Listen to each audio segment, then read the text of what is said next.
Bienvenue dans Paroles Vives, le podcast qui s'invite à la table des mémoires.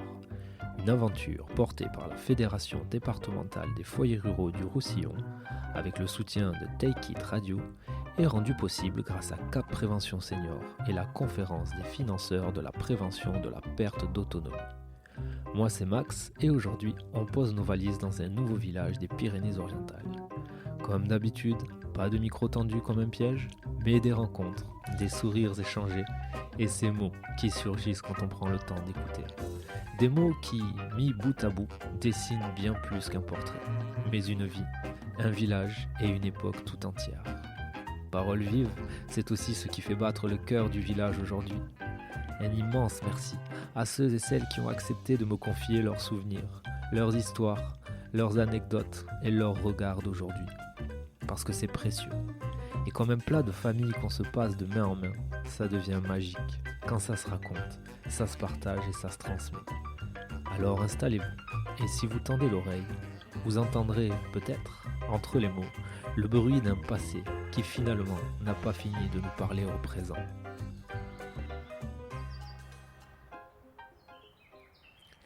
Aujourd'hui, c'est à Homs que je vous emmène. À cheval entre les Aspres et le Val-Espire, ici, même la tramontane souffle en catalan. Et ce ne sont pas les magnifiques vieilles rues pavées du village qui diront le contraire. Homs, c'est aussi cette vue imprenable sur le Roussillon qui, depuis quelques décennies, attire de nouveaux habitants dans de grandes villas isolées. Rendez-vous place du village pour faire le tour du propriétaire et réveiller les mémoires. Je me posais la question, moi, de l'origine de Homs, du mot Homs. Un homme en catalan, OM, c'est un homme. Ouais. Donc, Homs avec un S, ce sont les ormes. Ouais. Les ormes. Donc, et en catalan, en latin, c'est Ulmis, l'orme, c'est Ulmis. D'où le nom, le nom des villageois, enfin des gens du village, qui sont des Ulmiens. Ah d'accord, c'est comme ça. Quand on habite à Homs, on est Ulmien. On est Ulmien. Voilà. Parfois, les gens se posent la question, Ulmien, mais bon. Il faut savoir que Homs a eu bon, sans parler d'histoire, mais quand même un passé, puisque les comtes d'Homs étaient un des personnages importants au temps de Charlemagne, enfin au 8e, 9e siècle. C'était déjà important, le comté d'Homs, au temps de Charlemagne, allait de Mentet à Montesco, puisque le seigneur de Montesco était un vavasseur du comte d'Homs. Et le comte d'Homs a arrêté les Sarrasins à la bataille de l'Écluse.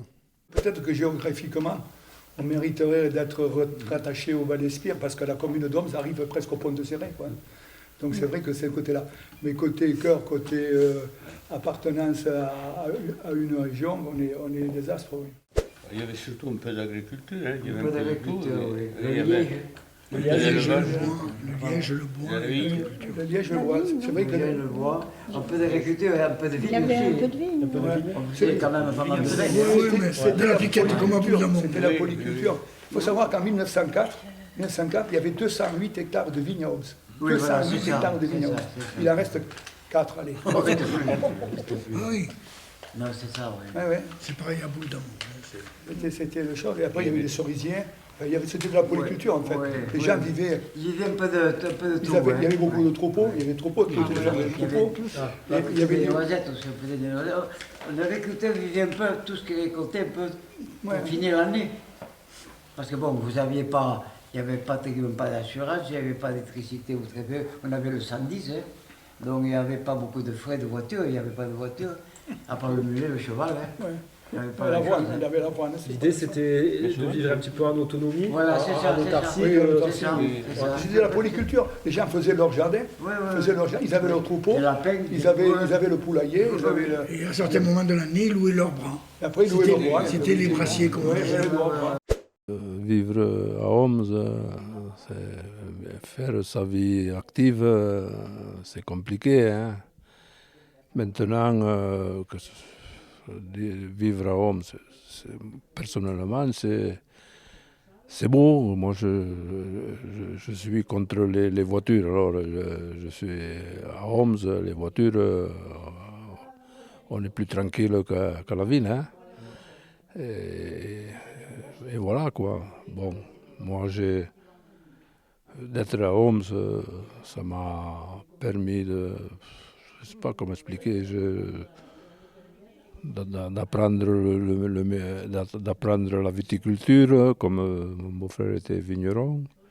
Et puis la terre, je n'étais pas terrien moi, et tout ça, je l'ai appris sur le tas. Et bon, j'aime bien Homs, question de tranquillité.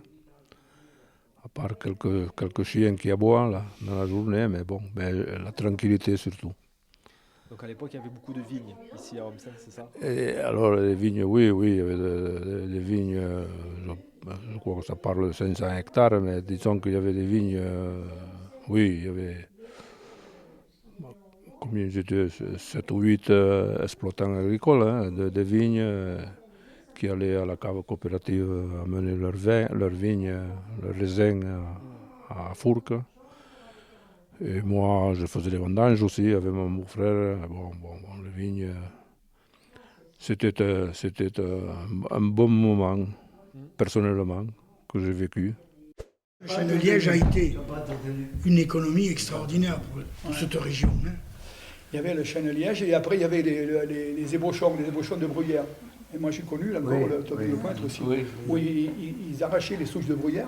La bruyère arborescente, elle a une grosse souche dans la terre. Des pipes. Pour aller entre autres faire des... Et moi j'ai connu, la chance que j'ai eue, j'ai connu la dernière personne qui a extrait des boules de bruyère et le camion de Saint-Claude, des pipes Saint-Claude, vous savez, la région, venait, et c'est le dernier camion qui est venu à Boule-d'Amont récupérer 4 tonnes de boules de bruyère qui avaient été arrachées dans l'année pour aller remonter là-bas pour faire les pipes. C'est made in Chine.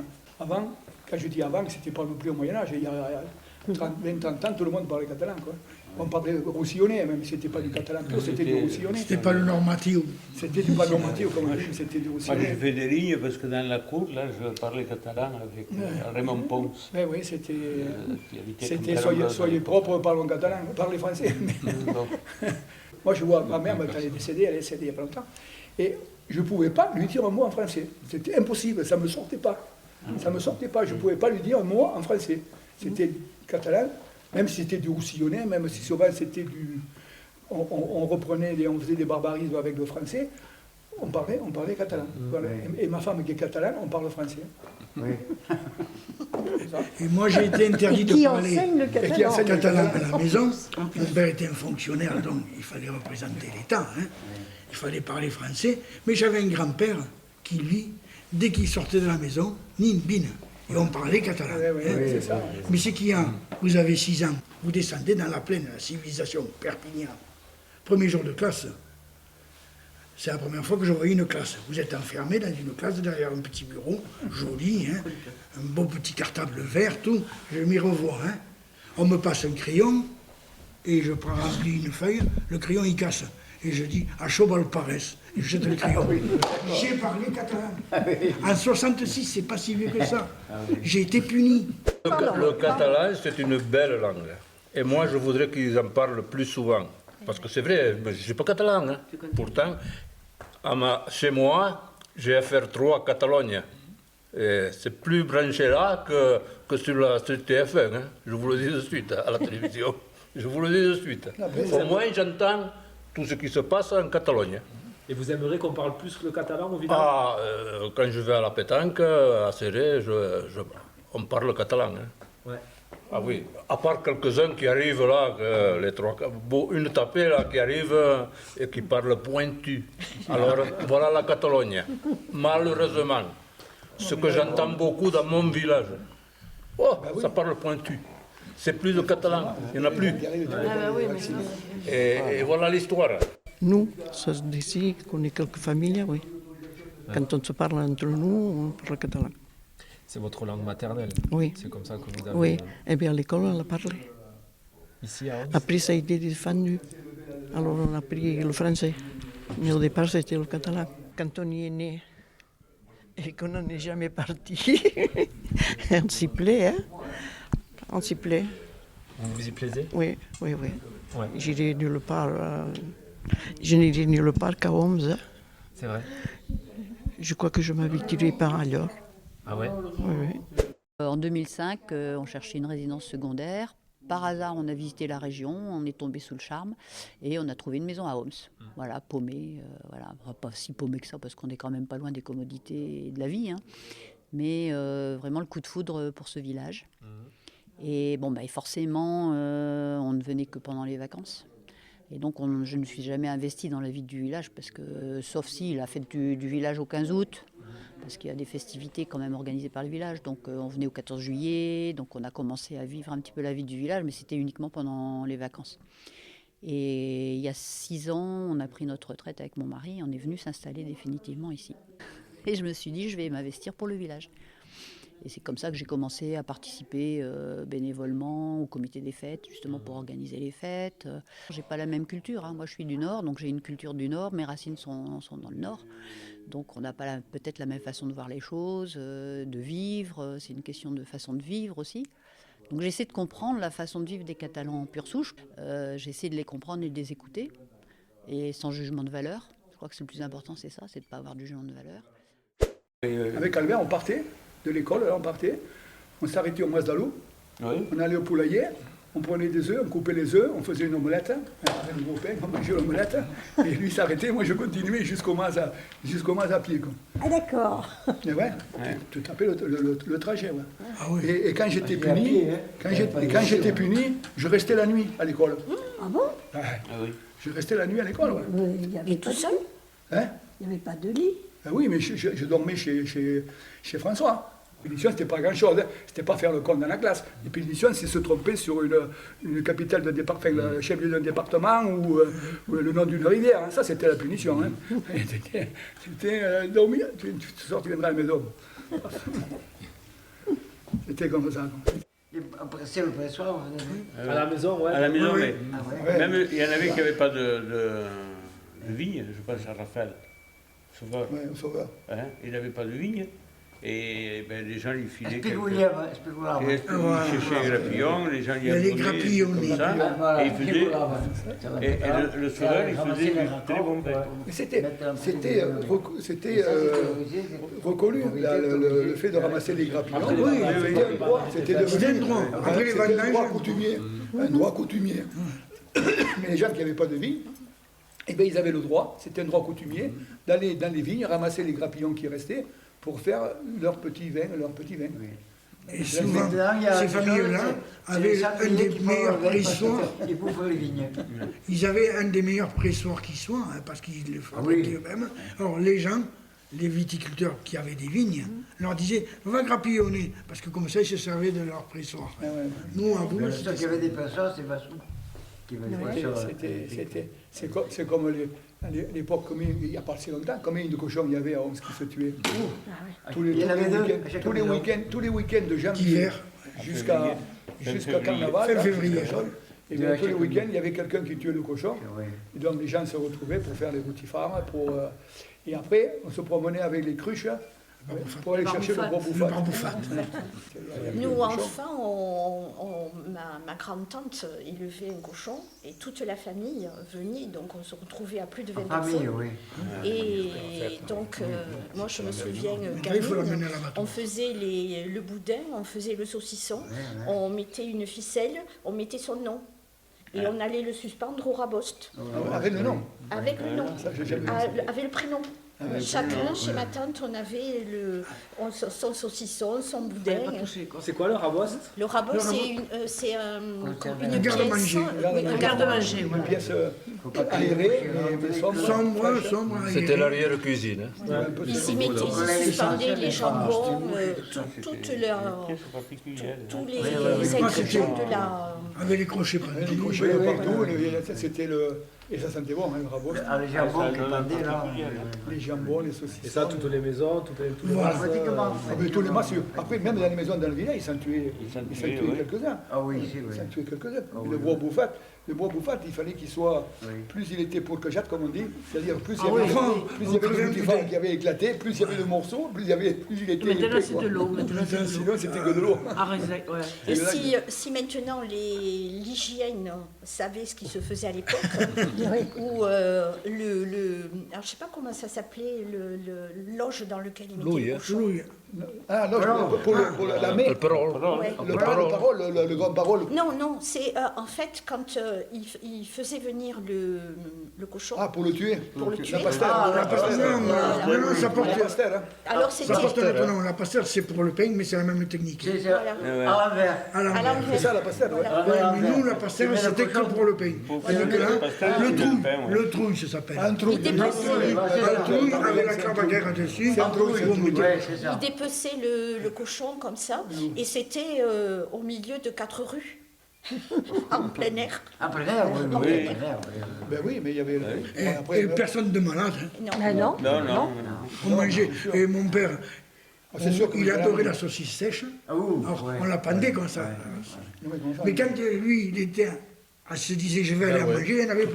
Parce que nous, on les C'est sûr que pas aussi. maintenant, si les services d'hygiène, ils venaient, Oui, mais le mec, il prend le Picasso et tue tout le monde. les pauvres, les gens Ça vous a des plu, ça anticorps. Maintenant, il n'y a plus d'anticorps. Alors, tu Voilà, ferais un c'est truc ça. comme ça maintenant, tu serais malade parce que ton corps n'est plus habitué à avoir à vivre dans ce milieu. Ben, la culture de Homs, en fait, moi, je l'ai admise. Hein, je vois que beaucoup de personnes à l'époque, à mon époque, les gens qui arrivaient, qui achetaient des maisons ou faisaient construire des maisons, ne supportaient pas, quand ils venaient à l'épicerie, à l'époque chez M. Doutre, ils ne supportaient pas que les gens parlent catalan. Et moi, je disais, mais c'est leur langue. C'est à nous de nous mettre à leur diapason, c'est nous qui les envahissons. Donc, c'est normal qu'ils parlent catalan. Mais après, si vous leur parlez français, ils vous parlent français. Vous avez appris le catalan? Je l'apprends là maintenant, 47 ans après. Ouais, ça va, ça se passe? Ah ben ça se passe, mais c'est très dur parce que quand on a 82 ans, on n'a plus la mémoire. L'été, on allait chercher l'eau fraîche à la fontaine pour boire le ricard le midi, pour boire le ricard. Les gens, ils allaient à la fontaine avec la cruche pour chercher de l'eau fraîche. Elle coule toujours? Elle coule toujours, mais elle coule de moins en moins. Et Oh, mais pour le pastis, il n'en faut pas beaucoup. On avait 3 fêtes dans le village. 3, on en avait. Dans l'année, on en avait 3. L'Ascension. L'Ascension, Sainte-Marthe, la fête des jeunes filles et la grande fête d'Homs. Fin août. La fête des jeunes filles, c'était au mois de juillet. L'Ascension. C'était, ah ben oui, c'était les filles qui allaient pour inviter danser les jeunes garçons. hommes. Filles à marier alors. Oui, voilà. C'était les filles qui allaient Les jeunes inviter, parce que filles du d'habitude village qui c'était les essayaient garçons de- qui allaient inviter les filles. Au lieu de serre les Et garçons. là, c'était les filles qui allaient inviter les garçons. Donc il y avait un bal. Un bal, oui. Un bal, une fête pour danser. Et c'était la fête. Il y avait toujours du monde. Hein. Ouf, oui, c'était la place d'Homs était pleine. C'était des belles fêtes, ça n'existe plus ça. Et puis chaque fois qu'il y a une fête dans un village, tous les villages autour venaient à la fête. Ah ouais, tout le monde, Non, tous les villages. les personnes âgées venaient sur les bancs s'asseoir parce que les papas et les mamans surveillaient la maman, la fille c'était là, c'est les papas étaient partis faire un petit tour dans le village. Parce qu'on faisait à la fin, on faisait une ronde, une musique, et on partait tous, main dans la main, faire le tour du village. Et les papas et les mamans ils comptaient, les filles si ça arrivait, on s'arrêtait des fois. Jeannot, tu n'as pas fait ça? La panne. Ah si? Bien sûr, mais tout le monde a fait ça. Ah mais non, je ne me suis pas arrêté dans le village. Une bise dans le noir. Ah, dans le noir? Bah oui, c'était la nuit. C'était le soir, C'était la nuit. C'était la nuit. C'était la nuit, oui. Il y avait beaucoup de bis qui se perdaient, quoi. Oui, sûrement. Non, moi je l'ai fait aussi, comme d'autres. Vous savez, en été, on a beaucoup d'estivants. On avait à l'époque beaucoup d'estivantes. On laissait un peu les filles de côté de notre village pour l'hiver, et on avait les filles pour... Il fallait changer un peu. Et que tu veux. C'est la nature, hein. C'est comme ça, hein, Jeannot. Ça a été comme ça. Et Josette, c'est comme ça que tu as choisi Denis alors. C'est la fête des jeunes filles. Non. Oh là là. Pas du tout. Ah ouais, la roudeille. Qu'est-ce que c'est? Ah, expliquez les catalans. Ah non, moi j'ai pas, chez moi je La connais roudeille, c'était de par la chasse, qu'on on organisait des tirs des tirs au fusil de chasse. Oui. Et une organisation pour essayer de faire un peu d'argent pour la chasse. Je pense que c'était ça. C'est ça, oui, c'est ça. Et alors on mettait une cible à 120 mètres ou 130 mètres et on faisait, et alors les gens arrivaient et ils tiraient au fusil de chasse pour les balles arriver. Comme la fête foraine, sauf qu'avec des vrais fusils, quoi. Avec des fusils. Quand on ramassait des sarments à la vigne, on gardait des sarments exprès. Bon, il y avait ceux pour les grillades, les carbolades pour la maison. Et puis il y avait ceux qui servaient au feu de la Saint-Jean et un tas plus petit pour la Saint-Pierre. Saint-Pierre, le 28 au soir, juin, on faisait un petit feu, beaucoup plus petit que machin. Et jeune, ben, on faisait ça au mas, donc on montait un peu sur le bord de la vigne, et là, on dominait une grosse partie du Roussillon, et on voyait les feux un peu partout. Donc... Et maintenant, vous allumez le feu. Maintenant, vous allumez le feu. C'est plus possible. Allez, 70 ans, quoi. C'est pas particulièrement mieux. Maintenant, tout est compliqué. Bientôt, on pourra plus faire le feu dans la cheminée. Ah ben, bientôt, dans la cheminée, on ne pourra plus faire le feu. Le monde a changé. Tous les gens, la communication a changé. je ne fais pas le feu dehors, mais je fais le feu dans la cheminée, je fais griller la viande. Oui, parce que bientôt on va nous interdire, je pense qu'on va nous dire que le feu de la cheminée, ça va... Ou alors il faudra mettre un appareil à haut de la cheminée. J'ai voulu. On va trouver quelque chose, c'est sûr. Quand je suis arrivée, on laissait les clés sur la voiture, on ne fermait pas les maisons.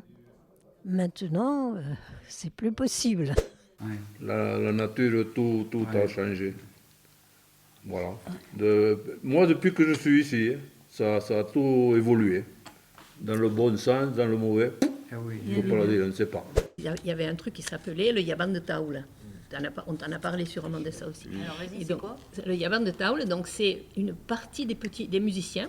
Ouais. Tu vois, en général, quand ils étaient 6 ou 7, ils se faisaient au moins 2 groupes, donc 2 ou 3 musiciens, un camion, des jeunes du village et des garçons et des filles. Donc souvent, il y en avait 1 ou 2 qui étaient habillés en catalan, voilà, et ils passaient dans chaque maison du village, puis après, ils prenaient le camion et ils allaient dans les masses, tu vois, et ils te jouaient le morceau que tu voulais. D'accord. Okay. Voilà. Et tu donnais de l'argent, ce qui faisait que ça aidait à payer l'orchestre ambulant, quoi. Voilà. Oui, voilà. Et tu faisais ça au moment où les gens étaient à là, l'apéritif. avec ta famille, nous, alors souvent, on mangeait dehors quand il faisait beau, hein. Oui. Tu es là avec ta famille, tu as ton repas, les autres arrivent, elle te donne des petites fleurs en papier, ça joue, ça fait semblant de danser, c'était magnifique. C'était vivant. Et ça, c'est sûr que ça, tu ne peux pas le reproduire, mais c'était animation qui n'existera plus actuellement. Mais ça, c'était vivant. Quelques jeunes du village, on n'était pas très nombreux. Et puis tu avais les cousins, et puis des touristes qui s'en rapportaient. Eux, généralement, ils ne terminaient pas là. Et j'ai encore dans le placard les bigatanes de la fille qui a fait ça avec sa copine, quoi, tu vois. Les chaussures de sartane. En fait, depuis le Covid, un point positif, bon, c'est qu'il y a eu des jeunes qui sont arrivés avec des gamins qui seront sans doute scolarisés par là. Il y a une toute petite, là, qui est pas loin. Un petit bout, hein. Et il y a moins d'étrangers, parce qu'il y a la période des Allemands, c'est les Belges, bon, ils ont acheté, mais on ne les a pas beaucoup vus. Il n'y a pas beaucoup de Belges qui se sont établis. Il y en a eu, mais pas tellement. Il y a eu la période des Allemands. C'est des anglophones maintenant, beaucoup. Qui était, ça faisait un noyau à le monde. Oui. C'était important. C'était important. Après, il y a eu les Anglais. Et chaque fois, bon, quand tu es à l'étranger, tu te regroupes en machin. On a fait ça. En Sarthe, on n'a pas pu se regrouper entre Catalans. Au début, on a essayé, hein. On a essayé, mais ça n'a pas C'était juste avec les Bordelais, ça nous a... Il y a eu un peu de communautarisme, quoi. Ouais, il y a une forme de... Là, et actuellement, c'est des anglophones qui se regroupent beaucoup ensemble. Ils sont ensemble, ils restent anglais. Ils restent anglais. Bah, c'est la barrière de la langue aussi, parce que soit ils parlent un petit peu français, puis ils vont aller vers les français. Il y en a qui font de gros efforts pour le... Oui, beaucoup. Comment il s'appelle, Yann? Yann et Gilles. Ah oui, ils adorent le village, mais ils sont bien ici, ils disent à tout le monde, parce qu'on fait le groupe de conversation, tu sais, français-anglais le mardi soir, donc j'y étais hier. Et on vient dans la maison de David Ruiz, c'est un Écossais qui a acheté, sa femme est allemande. Mais ils parlent pas bien français et ils veulent s'intégrer aussi, ils sont venus au groupe de conversation. Tu veux un petit peu de café? Allez, un petit peu, allez, pourquoi pas. Et donc ça, c'est en train de changer de façon positive, ils s'investissent en Ipeniso. Ça bouge quand même. Oui, je veux bien. Où ça... Non, il y a des bonnes choses, il y a des très bonnes choses. Puis c'est vrai que, voilà, ils ont pris... un petit peu, oui. Tu vois, la mairie, ils essayent de faire ce qu'ils peuvent, parce que c'est pas si simple. Hein. Et bon, organiser organiser des fêtes et des trucs comme ça, c'est pas évident quand même. Ah, c'est pas facile, hein, c'est beaucoup de travail. Hein. Et puis c'est plus du tout les mêmes choses, les mêmes besoins qu'avant. Quoi. Avant, les gens, la fête, c'était quelque chose d'important. Maintenant, tu fais la fête presque tout le temps. Si tu regardes bien, les jeunes, ils vont en soirée, ils vont dans des boîtes. Tu avais les familles qui se reformaient à ce moment-là. Ouais. Ça, je l'ai entendu. C'était ça. Hein. Et voilà. Oh, allez, j'avais fait des petits gâteaux quand même, vous n'allez pas partir, vous n'allez pas me laisser avec les petits gâteaux. Hein. Voilà. C'est midi. Non, c'est 11h30. Merci d'avoir écouté ce podcast. N'oubliez pas d'aller regarder la vidéo disponible sur le site de la FDFR 66. On se retrouve dans un nouvel épisode avec un nouveau village et de nouvelles paroles.